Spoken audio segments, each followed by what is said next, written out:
Hello everyone, this is Kipo Vlog, sa Filipino actor based in Saudi Arabia, and welcome back to my channel. Agad-agad gawa na ito reaction video ang Barda compilation because why not? So balik muna tayo dito. Dito muna tayo, magbabasa muna tayo ng mga comments ninyo.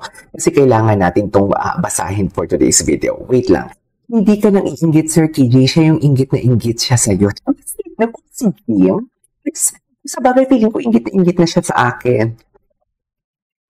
Ikaw ba naman, mamahal? Ikaw ba naman, bawat live mo, Diyos ko, maraming nagpapalipad, maraming nagmamahal sa'yo. Eto ha, di ba, aminin niyo naman, di ba, kamahal-mahal naman ako. So, alam niyo bakit? Alam niyo bakit mahal niyo ako? Or bakit maraming nagmamahal sa akin ng mga viewers? Kahit wala naman akong finipid na mga chismis talaga specific. Pero yung mga ibang pahiwati ko talaga, alam mo yung right after that, hindi niyo pa nakakalimutan yung pahiwati ko, lumalabas na agad yung mga senyales, di ba? Kaya bilib na bilib din ako sa sarili ko. Pero hindi, balik tayo. Kasi feeling ko din naman love mo ko kasi I am very genuine. Hindi ako nagpo-plastic, hindi ako nagpo-pretend, authentic. Kasi pagdating sa content, kung content creator ka talaga, you should be authentic. Kahit sabihin mong pangit ang audio mo, pangit ang editing mo, pangit lahat sa'yo. Pero kung authentic ka talaga, mamahalin ka talaga ng tao. Diba? Kung totoo ka talaga. Kung napapansin niyo sa mga content creator, once na may mga nalaman na parang, di ba una, minahal natin sila, authentic. Tapos, right after that, naging bayaran sa sugal. Kilala niyo na kung sino yan.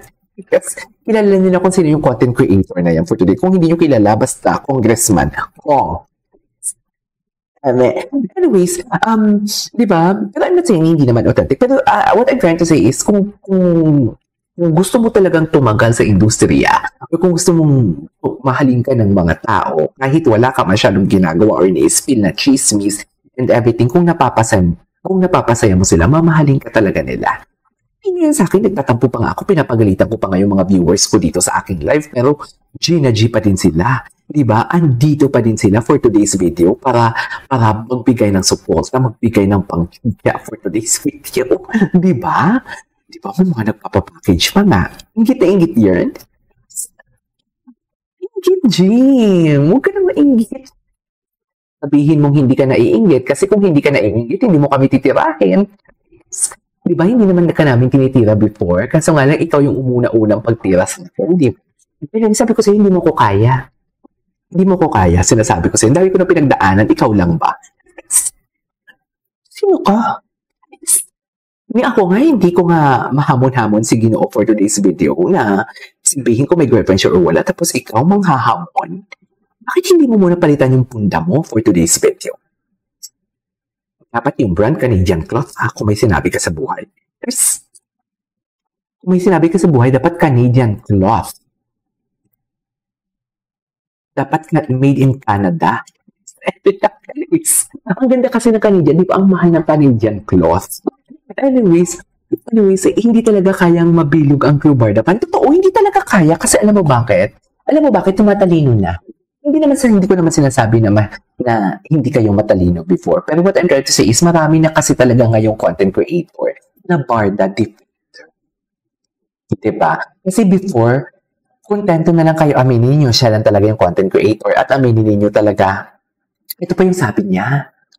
Parang narinig, hindi pa sinabi niya kay Sir Pikwa na alam niya kasing may peras ang mga Barda. Kaya si Sir Pikwa daw, vlog ng vlog and everything. So, ganun ka pala for today's video.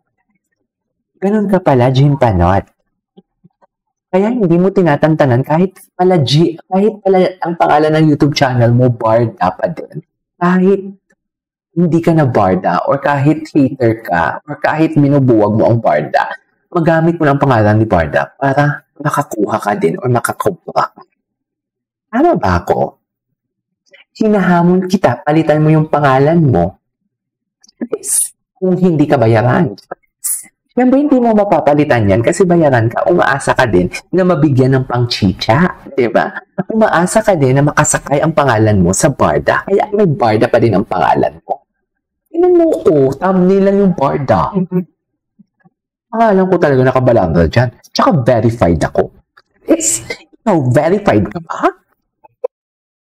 Lahat kayong mga grupo ninyo, walang verification kahit sa Facebook. Alam nyo bakit? Because you're not using your name, darling. Kasi in order for you to get the verification or verification badge, you have to show the photos of your ID. Na dapat ang pangalan mo is equivalent to bank account mo o ang pangalan mo is equivalent sa page mo. Actually, pwede din naman Pwede din naman na makakuha ka ng verification badge. Kahit iba yung pangalan ng page mo compare sa name mo. Pero, ang tanong, bakit hindi kayo makakuha ng verification badge? Ano? Ang mga grupo nyo, 100,000 subscribers. Followers na ha? Siguro naman pa, eligible na kayo. Pero bakit hindi? Diba? Diyan na lang talaga kayo mapapatanong for today's video. Anyways, ituloy natin to. Ang dami kong chika. Ang dami daw inggit na inggit. Wait lang. Ito, mga barda, nobody said na mag-on sila Sir KJ. Wala naman talaga may nagsabi, kaya hindi ko alam kung saan ang gagaling. Hindi ko alam kung saan nagagaling na ina-accuse tayo na parang dilulu feeder tayo. Tanggap na din, hindi ko alam kung saan din nagagaling yung galit nila talaga na kung sinusuportahan ba natin si David or Barbie. Hindi ko talaga alam. Minamahal lang din naman talaga natin ang barda. Whether may relasyon man sila, may something man sila, or wala sila, basta ang craft nila, I really love them at mapapasaya nila tayo. Yun lang naman yun yung part ko hindi ko lang sure sa iba.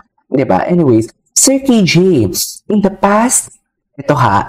past recent interviews, laging sinasabi na David and Barbie na when it comes to the romantic relationship, they both want to keep it private. I couldn't agree more. Pero isa lang din sa mga pinagtataka ko, bakit hindi nila masabi-sabi na friends lang sila? Diba?